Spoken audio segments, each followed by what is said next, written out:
دوستوں پشاور کو south Asia کے چند سب سے قدیم ترین شہروں میں مانا جاتا ہے اور خیال کیا جاتا ہے کہ یہاں 7,000 سال پہلے کے تہذیب کے آثار پائے جاتے ہیں۔ وسطی جنوبی اور مغربی ایشیا کے قدیم ترین شہروں میں سے ایک ہونے کی وجہ سے پشاور صدیوں سے افغانستان، جنوبی ایشیا، وسطی ایشیا اور ایران کے درمیان ایک مرکز کی حیثیت سے چلا آیا ہے۔ ہندو مذہب کی کتاب وید دیومالا میں پشاور اور اس کے آس پاس کے علاقے کو پشکلاوتی کے نام سے جانا جاتا ہے، جو ایک ہندو مت کی بہت اہم شخصیت کے بیٹے پشکل کے نام سے منسوب ہے۔ دوسری صدی عیسوی میں مختصر عرصے کے لیے وسطی ایشیا کے تجاری قبیلے کوشان نے پشاور پر قبضہ کر کے اسے اپنا دارالحکومت بنا لیا۔ تاریخ کے مطابق حضرت عیسیٰ علیہ السلام سے 150 سال پہلے تک یونانی باختر بادشاہوں نے اس علاقے پر حکمرانی کی اور بعد یونانی مملکت کے مختلف بادشاہ یہاں پر قابض ہوتے رہے۔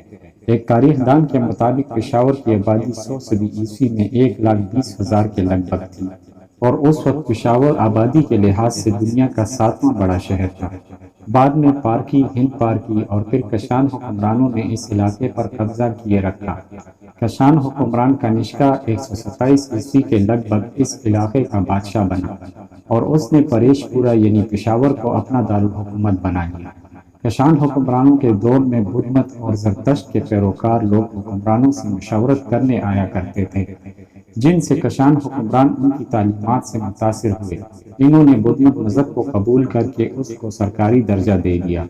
حکمرانوں کی وجہ سے پشاور بدھ مت کی تعلیمات کا اہم مرکز بن گیا، لیکن آبادی کی اکثریت زرتشت اور روحیت مذہب کی ہی پیروکار رہی۔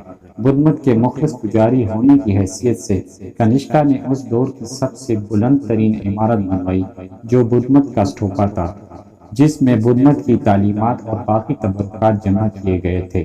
یہ اسٹوپا پرانی پشاور کے گہن دروازے کے ساتھ ہی بنایا گیا تھا۔ اس کی بلندی تقریباً 120 میٹر تھی اور اس پر انتہائی قیمتی پتھر جڑے ہوئے تھے۔ یہ اسٹوپا آسمانی بجلی گرنے سے تباہ ہوا، جسے کئی بار مرمت کر کے ٹھیک کیا گیا، لیکن وقت کے ساتھ ساتھ ان کے تمام نام و نشان مٹ کر رہ گئے۔ اب اس کا ذکر صرف تاریخ کتابوں میں ہی رہ گیا ہے۔ خراساں پر عربوں کے قبضے کے بعد پشتون اسلام لانے لگے۔ 997 عیسوی میں سبکتگین کی وفات کے بعد خراساں کا گورنر ان کا بیٹا محمود غزنوی بنا، جس نے بعد میں دولت سامانیہ سے علیحدگی اختیار کر کے اپنی سلطنت قائم کی۔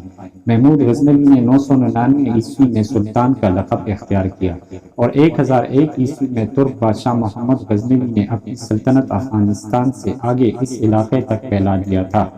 دراصل ابتدائی دور میں پشاور کے علاقے میں بے شمار خونریز جنگیں ہوتی رہیں، جن کا آغاز محمود غزنوی اور ہندو راجہ جے پال کے درمیان جنگ سے ہوا۔ جے پال کی مستقل خواہش تھی کہ سبکتگین کے ہاتھوں سے چھینی گئی سلطنت واپس کیا جائے۔ جے پال کی حمایت میں کچھ پٹھان تو تھے، لیکن ان کی حمایت زیادہ دیر تک نہ چل سکی۔ بعد میں پٹھانوں کو جے پال کی اصلیت کا علم ہو گیا تھا کہ وہ ہوس کا پجاری ہے۔ نومبر 1001 عیسوی میں جے پال کی محمود غزنوی کے لشکر کے ساتھ جنگ شروع ہوئی۔ اسے عبرتناک شکست کا سامنا کرنا پڑا اور جے پال کے سمیت اس کے سارے فوجی قیدی بنا لیے گئے۔ آزاد ہونے کے بعد اس نے اپنے بیٹے آنند پال کو بادشاہ بنایا۔ محمود غزنوی نے پٹھانوں کو جے پال کا وقتی ساتھ دینے پر سزا تو دی، لیکن بعد میں ان سب کو اپنے لشکر میں شامل کر لیا، جس کے بعد وہ محمود غزنوی کے وفادار ساتھی بن گئے اور کئی محاذوں پر محمود غزنوی کی زندہ دلی سے مدد کی۔ 15ویں اور 16ویں صدی عیسوی میں افغانستان شہنشاہ شیر شاہ سوری نے پشاور کی ترقی کے لیے کام کرنا شروع کر دیا۔ اسی دور میں دلی سے درہ خیبر کے راستے سے ہوتی ہوئی کابل تک پہنچنے والی شاہراہ تعمیر کروائی گئی۔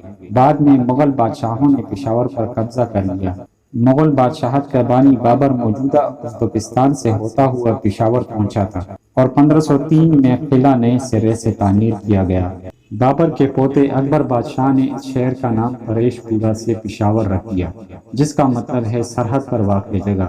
دنیا بھر سے مسلمان، صوفیہ، مشائخ، اساتذہ، معمار، سائنسدان، سپاہی اور تاجر جوگ در جوگ جنوبی ایشیا کے اسلامی مملکت میں پہنچے۔ مغربی ایران کی طرح یہاں بھی شجرکاری اور باغات اگانے کی مہم کی وجہ سے یہ شہر پھولوں کا شہر قرار پایا۔ خوشحال خان خٹک جو مشہور افغان پشتون شاعر تھے، پشاور کے قریب ہی پیدا ہوئے تھے اور ان کی زیادہ تر زندگی پشاور سے ہی وابستہ رہی تھی۔ افغان آزادی کی حمایت کرنے کی وجہ سے خوشحال خان خٹک مغل بادشاہوں کے لیے مستقل درد سر بنے رہے۔ 18ویں صدی عیسوی میں جب یہاں مغلوں کے زوال کے بعد ناصر شاہ کی حکومت قائم تھی تو پشاور پر ایران نے قبضہ کر لیا۔ 1747 میں پشاور کو افغان درانی سلطنت کا حصہ بنا لیا گیا تھا، جس پر احمد شاہ درانی نے حکومت کی تھی۔ 1776 میں احمد شاہ درانی کے بیٹے تیمور شاہ درانی نے پشاور کو اپنا سرمائی دار حکومت بنایا اور بالا حصار کا قلعہ افغان بادشاہوں کی قیام گاہ بن گیا۔ پشاور پر مختصر عرصے کے لیے مرہٹوں نے بھی قبضہ کیا تھا، لیکن بعد میں افغان درانیوں کے ایک بڑے لشکر نے پشاور پر دوبارہ قبضہ کر لیا۔ 1812 میں پشاور پر افغانستان کا قبضہ ہوا، لیکن بہت جلد سکھوں نے حملہ کر کے اسے اپنی سلطنت میں شامل کر لیا۔ 1818 میں مہاراجہ رنجیت سنگھ نے یہاں کا دورہ کیا اور 1834 میں اسے سکھ ریاست میں شامل کر لیا، جس کے بعد اس شہر کے زوال کا دور شروع ہوا۔ مغل سلطنت کے بہت سے مشہور باغات تباہ کیے گئے۔ سکھوں کے نمائندے کے طور پر ایک اطالوی باشندہ اویتا بائل کو اس علاقے کی حکمرانی دے دی گئی۔